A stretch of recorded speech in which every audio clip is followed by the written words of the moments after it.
Hey Virgo, welcome to your tarot session. Thank you so much for joining me today. I hope this finds you well. I hope you're doing good. So we're gonna dive right into your reading. Make sure to like, make sure to subscribe, join the family. The Virgo collective on this channel is, on another level. You guys are my biggest supporter since day one.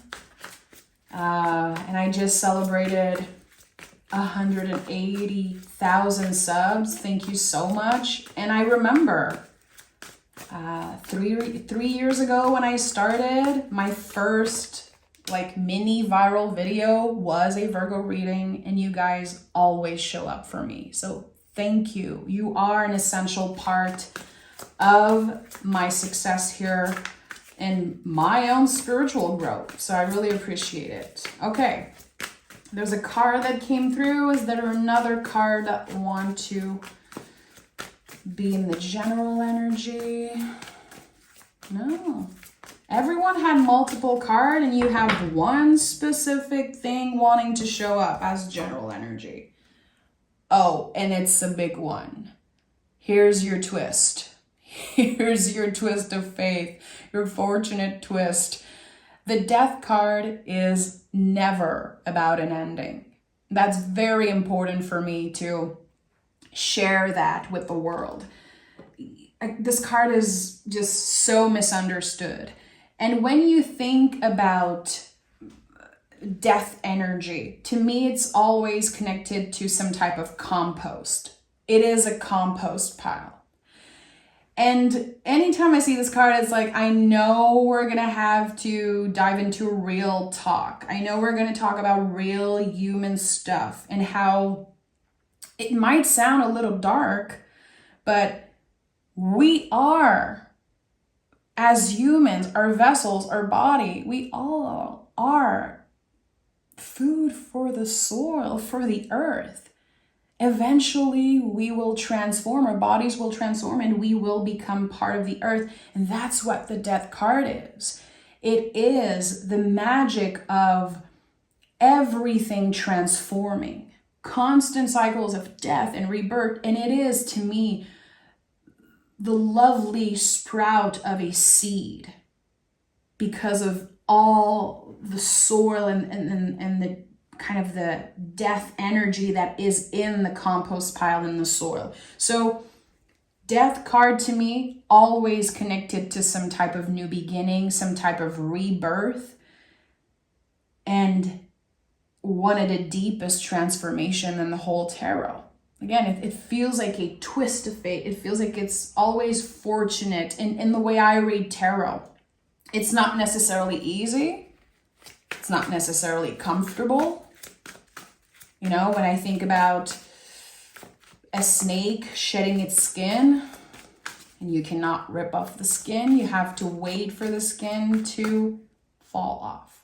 That's what's happening here. You could have this urgency, like this feeling of, I need to do this now. I'm so impatient. I want things to move faster. I know that I'm meant for this. I know that this is part of my destiny. I know my own potential, but it's not happening fast enough.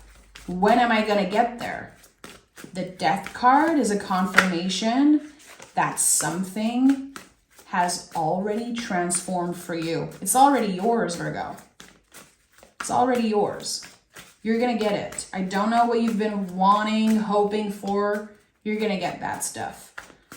But you are still in the midst of a very, very deep transformation. So let's start picking cards, because you know me. This is going to turn into a TED Talk, and I'm going to talk about one card for 20 minutes, and people are going to get pissed. So we're just going to start this reading.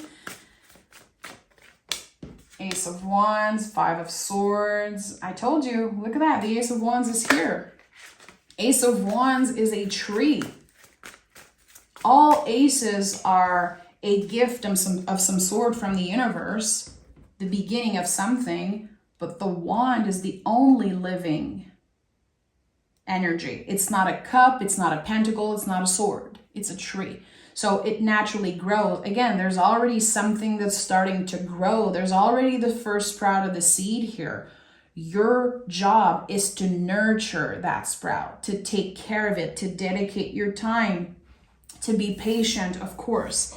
And the Five of Swords is here, first card out. So why are you doubting this? And it's kind of easy for me to say that, and I'm asking a Virgo, why are you doubting this? Because you are ruled by Mercury, because it's part of your job on this planet to worry and question everything. This is how you get your fabulous wisdom, because you constantly ask more questions. Your critical mind, critical thinking is a superpower. But here with the Five of Swords, it's like you heard something. It planted a seed of doubt in your mind. And now it's been living rent-free in your mind for a while. It could be literally one piece of information, one word that came up in a conversation, and you're like, okay, now I'm not sure if this is going to happen for me. Ace of Wands is here. This is the biggest green light in the tarot. Again, it's like the universe saying, it's already yours, babe.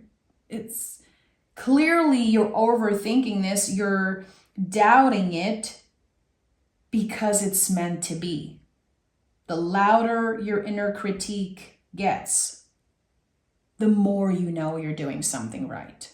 And that is something I constantly repeat to myself. I constantly repeat in tarot readings, because not only the swords are so misunderstood, and people, pick the sword cards and they're like, oh my God, everything's bad. I'm like, no, that's your brain saying something. It doesn't have to be your truth.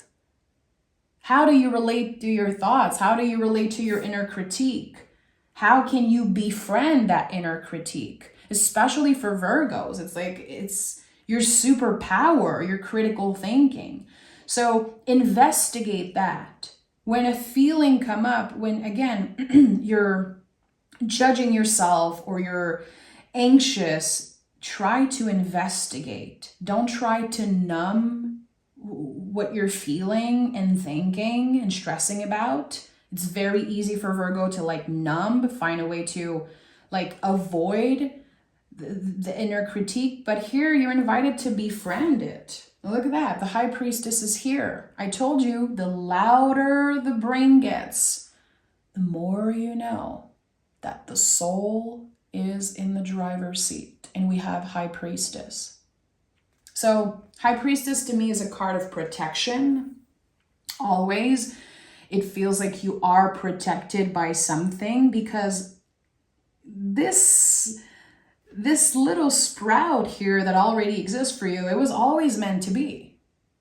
It was always meant to be. And I don't know if you hear my throat acting up right now. Oh boy, I know I'm connecting with someone when that happens. So High Priestess is the moon. It's the cycles of the moon and how we constantly move through spirals as being. So sometimes our critical thinking is like, why am I constantly challenged? Why am I not able to just get to a comfortable space and stay there forever? Because that's not how life works. So here with the High Priestess, you're moving with the waves here. You're moving, navigating the uncertainty with so much confidence, much more confidence that you had in the past around certain challenges and situations. Remember, that card is your general energy. You've been through hell and back. That compost pile, that compost wasn't created out of just, a freaking miracle. It's your blood, sweat, and tears, my friend. So you deserve it. And we have 1, 2. I love when I see that in the tarot, there's this expansion, this growth. Okay, tell me more about that. I want to know more about the Ace of Wands. I'm going to have to clarify at the end and pick cards for the Ace of Wands. I want to know what it is specifically for you. But let's go on with this storyline here. Okay. So it's not just one area of your life that's going through a rebirth. It's your emotions, your passions, your creativity. The Ace of Cups is always some type of divine intervention, which came through in your last reading. It was such a special reading, and it's still here. So whatever you're diving into right now, it will make your cup overflow. And again, there's this sense of it was always meant to be. And I'm going to be honest, I feel like your guides, the universe is like teasing you a little bit. It's already yours. You can almost taste it. And you constantly get those messages of, it's almost here. And you're like, when is it going to be here? Again, when am I going to get comfortable? When am I going to have this thing? And know that it's not going anywhere. And I feel like when I'm seeing the hand like that, you know, we have the closed hand on the wand. And here we have the hand that is like letting go of the grip, just the cup balancing here on top. You're invited to let go of the grip. You're trying to control something that you have no control over. You're already doing enough, Virgo. You're doing more than enough. And you cannot make time go faster. You cannot control other people and their own rhythm. If you're dealing with others, you have to let go of the grip of control. So if you do some type of visualization or meditation, even whatever creative thing you work on, try to think about this idea of the hand opening up. The symbol of a hand opening up. There's something important here, and I don't know why, but it might start making sense a few days after listening to this reading. And at the heart, oh yes, this is the perfect balance, connection between the mind and the body, which feels like the heart.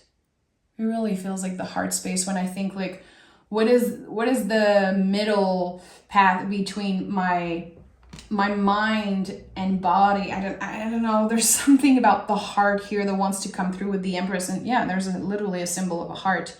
Venus ruled energy. So I say body and mind, like earth and the sky more. I think it's more aligned with what I'm trying to say, because this is connected to Libra and Taurus. So there's something here about, again, this idea of the earth, this idea of something transforming, something going through a rebirth, an area of your life or many areas of your life going through a rebirth. And it's with the Empress, it's like all about receiving. This card is a card of receiving. So I feel like I need more clarification on the Empress. Again, I'm definitely going to clarify this whole reading because I feel like there are so many layers to all the cards right now that I'm picking. There's no way I can just go surface level. It makes no sense. Because, again, this is a full-on rebirth. Like a 360 shift. And it's something that just makes you very emotional. You know, there's the water at the High Priestess' feet. There's always the stream of water in the back of the Empress card. There's water here in the back. This is a Scorpio card, water. We have water here. So there's something here that moves you because it's so meant to be. It's so magical, really. And I'm not trying to sugarcoat. I just feel like it might be uncomfortable for you to get so emotional. It's like something is ready to crack open. I've talked about this before. I noticed that it's kind of hard for Virgos to feel proud of themselves because you're programmed into perfectionism and just accomplishing, doing what you need to do. Here, there's something about your inner child, your inner caretaker that's just so proud. your past self, your future self, your present self, all align, and feeling so proud of this accomplishment. It's not a miracle. It was meant to be. It was always yours, but it's like a confirmation of your dedication. And yeah, the 10 of Pentacles is here. I kept getting this message for you recently that there was this like a 12-year cycles that end, a 10-year cycle that ends. It's different for everyone, but really there is a struggle, a burden that's been with you for at least 10 years. And I associate the 10s with full moons. And there is a blue moon happening on July 21st. Everyone is going to be impacted by that. You know, when we say once in a blue moon, yeah, that's what's happening here. And 10s are completion. We are ready to let go of burden. And I've been feeling this full moon like something being washed away.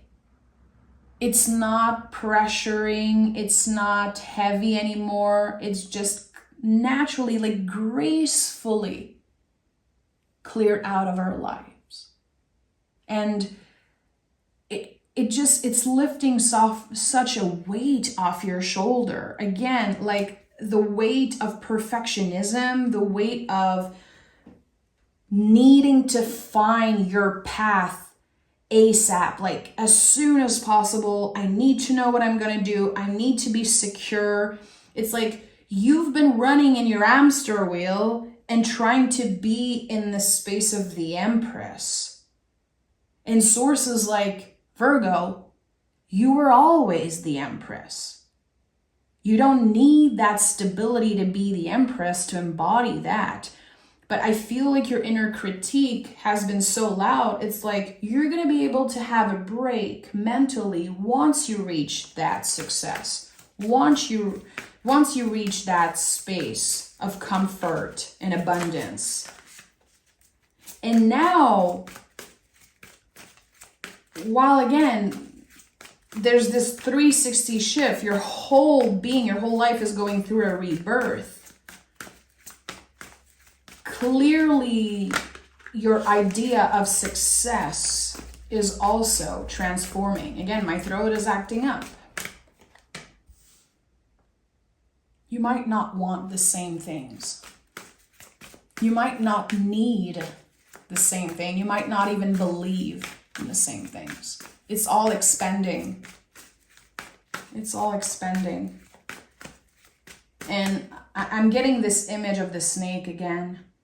How, again, snakes, they shed their skin. There's something here. You wanted to rip off the skin. You just wanted it to be over.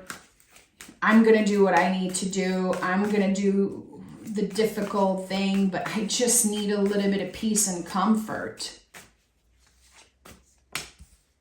But I think you found ways to cultivate inner peace. I think you are doing this right now in the present moment, Virgo. You might not realize it. I feel like some of you might know that, you know, intentionally working on cultivating inner peace. For some of you, it's like this illumination, this moment of illumination around the full moon happening again, July 21st. You've cultivated inner peace. So you're not needing so much externally to feel like you are successful. Okay.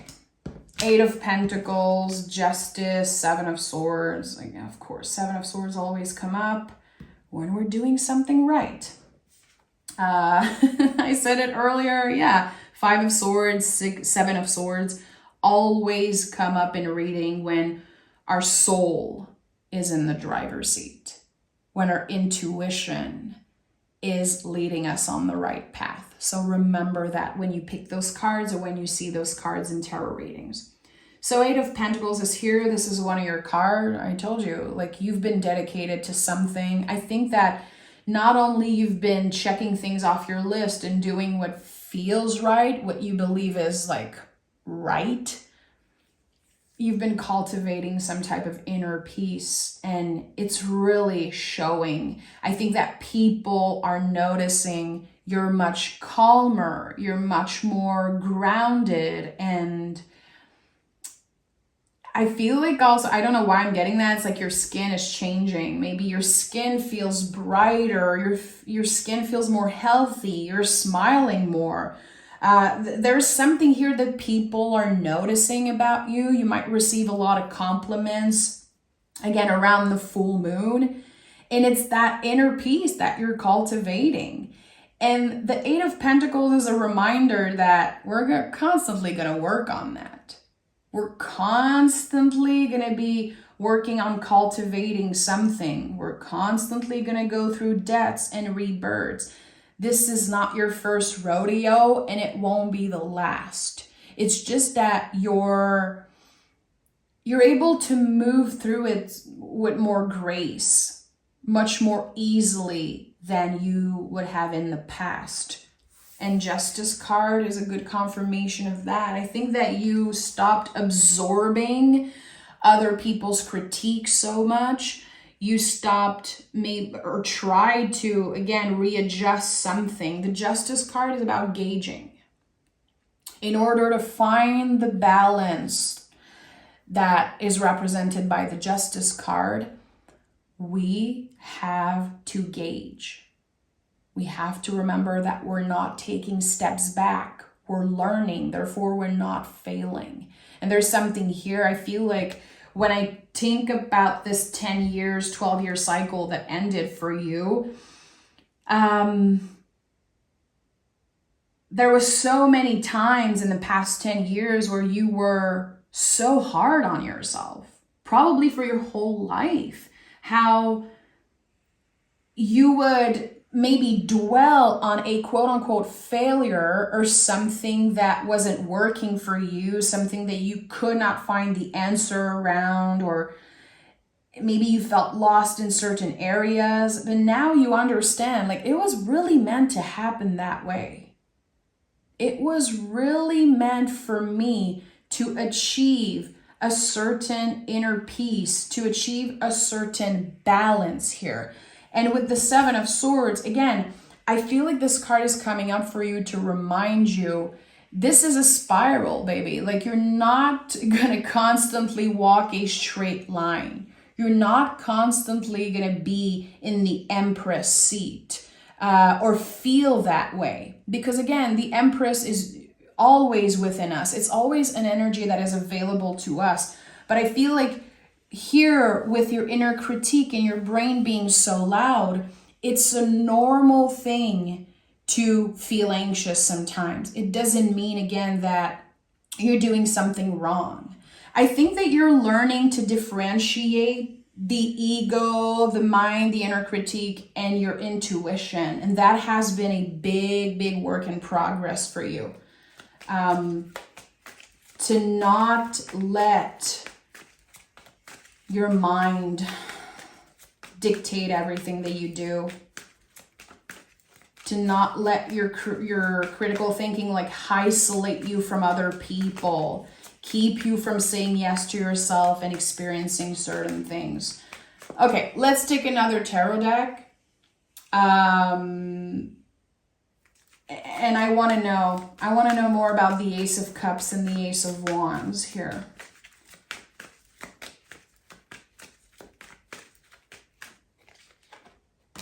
Okay, Ace of Cups, the Strength card, and the Four of Wands. Okay, there's something about a connection here, Virgo. It's solidifying, and I think there's clearly an important relationship in your life that has been through hard times, challenging times, let's put it that way. To me, the Strength card is when we are identifying certain things that we don't like about ourselves or other people. With the Four of Wands, this is the perfect balance between Mars and Venus, Emperor and Empress. I feel like also this 11-11 energy that I'm so fascinated by, and we have 1-1, we have 11 here. So there's something again that feels destined. You were supposed to be challenged by either your partner, your close family. Again, if you close your eyes and I ask you, who is the most important person in your life? And it could be yourself, by the way, it's super valid. There's no problem there. But just close your eyes and let it come up. Who's the most important person for you? You've been challenged by them recently. Maybe they got on your nerve. Maybe you were a little confused about like, okay, are we getting along? Like, what's happening here? Something finds balance again around the full moon in Capricorn. I'm constantly going back to that because I think it's a very important one for you, especially if you're trying to let go of problems with authority figures, or again, your own idea of perfectionism. There's something here that is being washed away. So also, there's a specific message that's coming up for someone. I'm going to honor that, even if it can be very specific. There's an addiction here, a way that you've been numbing the pain. It could be so many freaking things like food, other things I'm not going to mention here on the channel just because I'm careful to not be demonetized. YouTube is so strict now. No naked bodies on card. You cannot say the F word. That's so rough. Anyway, but there's something here about addiction that you've been challenged with also for at least 10 years. For some of you, maybe more than that.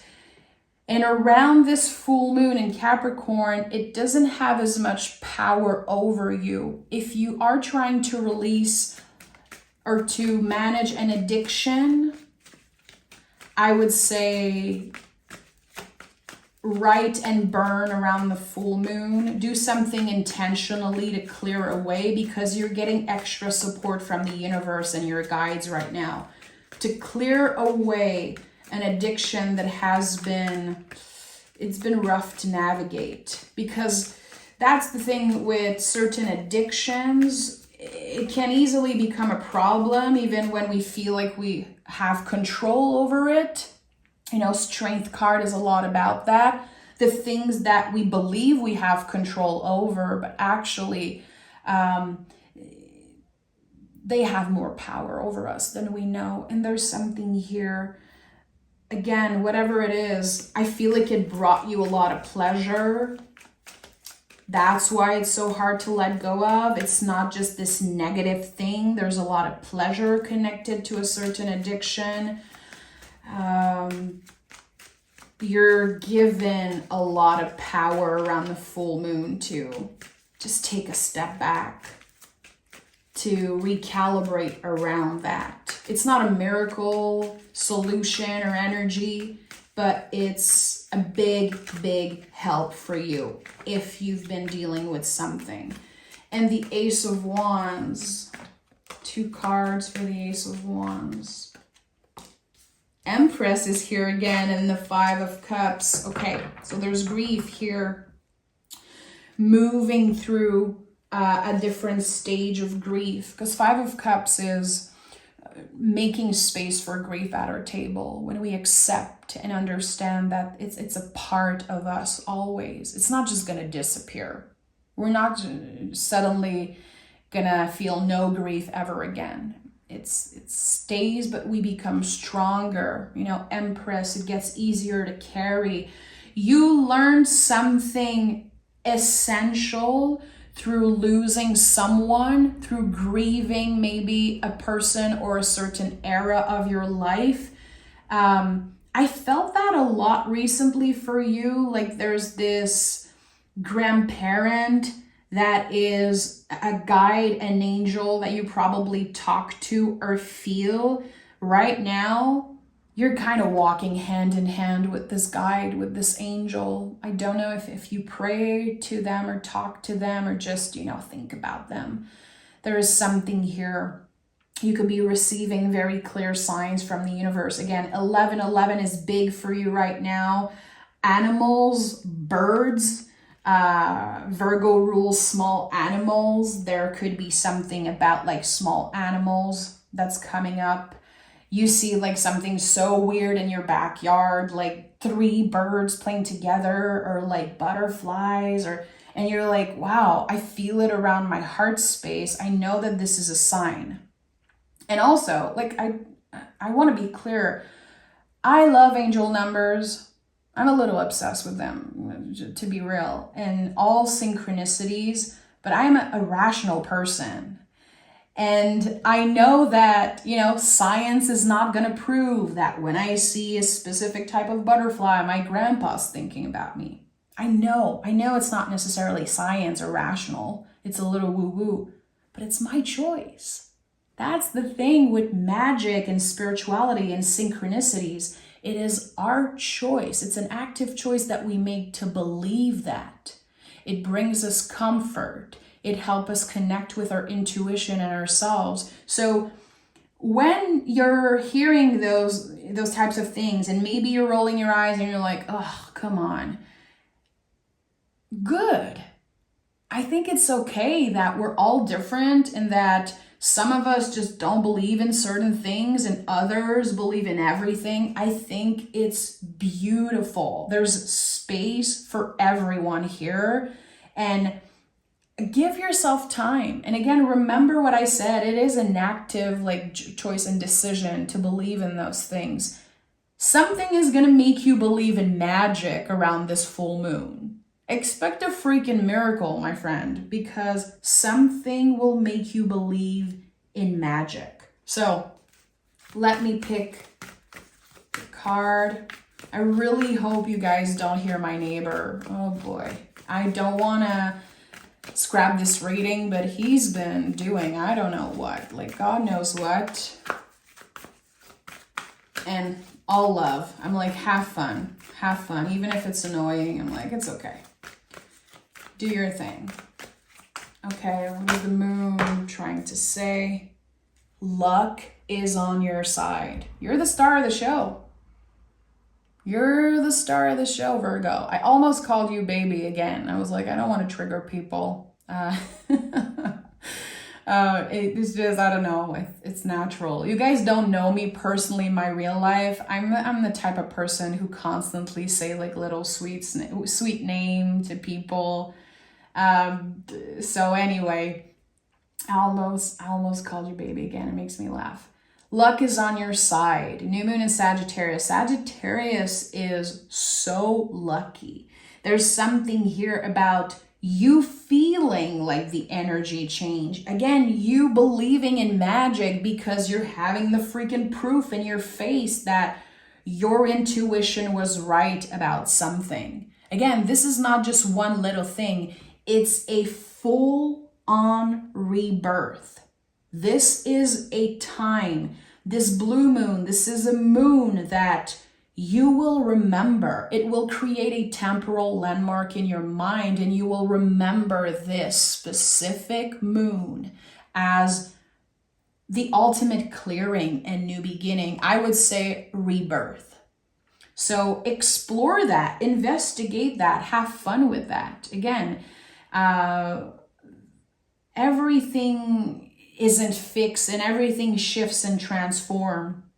And I feel like you have the potential to apply the messages for you, how they resonate. You know, you are intelligent enough and wise enough to do that. And there's something here that I feel just wants to reach every Virgo out there. It could be a specific card or a specific word or number, but if you watch this reading, it was for you. I have no doubt in my heart and mind. So thank you, Virgo, for everything. You are just like chef's kiss to Virgo. You are the cherry on top of my freaking life cake. I don't know how to say this, you know, but I really mean it. Thank you so much for everything.